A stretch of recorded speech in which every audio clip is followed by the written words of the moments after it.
కన్యా రాశి వారికి చతుర్థ సప్తమాధిపతి అయిన గురువు లాభంలో ఉన్నారు. ఉద్యోగపరంగా వ్యాపారపరంగా మీకు చాలా అనుకూలంగా ఉందని చెప్పొచ్చు. చేసే పనిలో ప్రతి విషయంలోనూ సానుకూల పరిస్థితులు గోచరిస్తోంది.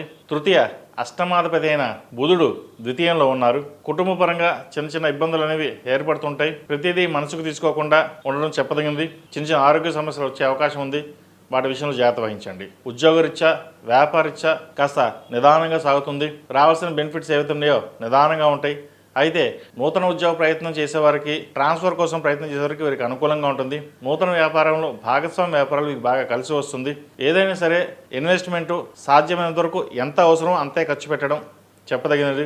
రేపొద్దున ఇన్వెస్ట్మెంట్ బాగానే వస్తుంది, లాభాలు బాగా వస్తాయి కదని చెప్పేసి ఎక్కువగా ఇన్వెస్ట్మెంట్ చేయడం, తర్వాత ఇబ్బంది పడడం లేకుండా చూసుకోవాలి. అదేవిధంగా రియల్ ఎస్టేట్ సంబంధించిన వ్యవహారాలు ఒక కొలికి వస్తాయి. ఎప్పటి నుంచో రియల్ ఎస్టేట్ వ్యాపారం సరిగా నడవడం లేదు, ఎలాగ అనుకునే వాళ్ళకి కొంత ఊరటించే అంశంగా ఈ వారం చెప్పవచ్చు. సాఫ్ట్వేర్ రంగం వరకు బాగుంది. సినీ కళా రంగాల వారికి కొంచెం ఇబ్బందికరమైన వాతావరణం ఉంది. ద్వితీయ భాగ్యాధిపతి అయిన శుక్రుడు నేర్చబడి ఉన్నారు. వివాహ విషయంలో కాస్త ఆలస్యం అవుతుంది, అయితే మంచి సంబంధమే కుదురుతుంది. సంతానపరంగా అభివృద్ధి బాగుంటుంది. దూర ప్రాంత ప్రయాణాలు చాలా అనుకూలిస్తాయి. రావాల్సిన బెనిఫిట్స్ ఏవైతే చక్కగా ఉంది. ముఖ్యంగా మీకు రావాల్సిన స్థిరాస్తులు ఏవైతే ఉన్నాయో అవి లభించే విధంగా గోచరిస్తోంది. కోర్టుకు సంబంధించిన వ్యవహారాలు మీరు సానుకూలపడతాయి. వచ్చిన అవకాశాలను సద్వినియోగపరచుకోవడం చెప్పదగిన సూచన. ఈ రాశిలో జన్మించిన విద్యార్థులకు కాలం అనుకూలంగా ఉంది. విదేశీ సంబంధించిన వ్యవహారాలు చక్కగా గోచరిస్తోంది. ఎంఎస్ కానీ పై చదువులకు వెళ్ళాలనుకునే వారికి ప్రయత్నాలు చక్కగా చేసుకోవచ్చు. ఈ రాశిలో జన్మించిన స్త్రీలకు వృత్తి ఉద్యోగ పరంగా వ్యాపారపరంగా అనుకూలంగా ఉంటుంది. కోర్టు కేసులు కాస్త ఇబ్బంది పెడతాయి, వాటి విషయంలో జాగ్రత్త వహించండి. అదేవిధంగా వివాహ సంబంధించిన వ్యవహారాలు సానుకూలంగా ఉంటుంది. సంతానం కోసం చేసే ప్రయత్నాలు కలిసి వస్తాయి.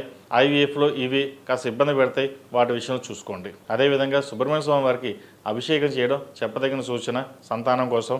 ఉద్యోగపరంగా వ్యాపారపరంగా వీరికి అనుకూలంగా ఉంటుంది. వ్యాపారం లాభాలు గడిచిన కొన్ని వారాల కంటే వీరికి లాభం చాలా బాగుంటుంది. చెప్పలేని ఆనందం కూడా ఎక్కువగా ఉంటుంది. భూమి కానీ బంగారాన్ని కానీ కొనుగోలు చేస్తారు. మనకి తెల్ల బంగారం లేదా నల్ల బంగారం అంటాం. ఇటు భూమి లేదా బంగారం, ఈ రెండింటి మీద ఇన్వెస్ట్మెంట్ చేసుకోవడం చెప్పదగింది. ఫిక్స్డ్ డిపాజిట్ రూపేనా ఇటువంటి వాటిలో చేయండి. ఎవరికైనా సరే మా ఇంట్రెస్ట్కి అధిక వడ్డీ వస్తుందని చెప్పి ఇంట్రెస్ట్కి ఇద్దాం, అటువంటి జోలికి వెళ్ళకండి. అదేవిధంగా చిట్ ఫండ్స్ వీటికి జోలికి వెళ్ళకండి, మోసపోయే అవకాశం గోచరిస్తుంది. ఈ రాశిలో జన్మించిన వారు ప్రతిరోజు ప్రతినిత్యం దక్షిణామూర్తి స్తోత్రాన్ని పఠించడం, అదేవిధంగా సోమవారం నాడు రుద్రాభిషేకం చేయించండి. ఆరోగ్యరీత్యా చిన్న ఇబ్బందులు ఏమైనా ఉంటే తొలగిపోతాయి. ఈ రాశిలో జన్మించిన వారికి కలిసి వచ్చే సంఖ్య 6, కలిసి వచ్చే రంగు గ్రీన్. ఏదైనా పని మీద బయటికి వెళ్ళినప్పుడు బుధవారం కానీ శనివారం కానీ వెళ్ళండి, మంచి ఫలితాలు సంప్రాప్తిస్తాయి. తదుపరి తులారాశి.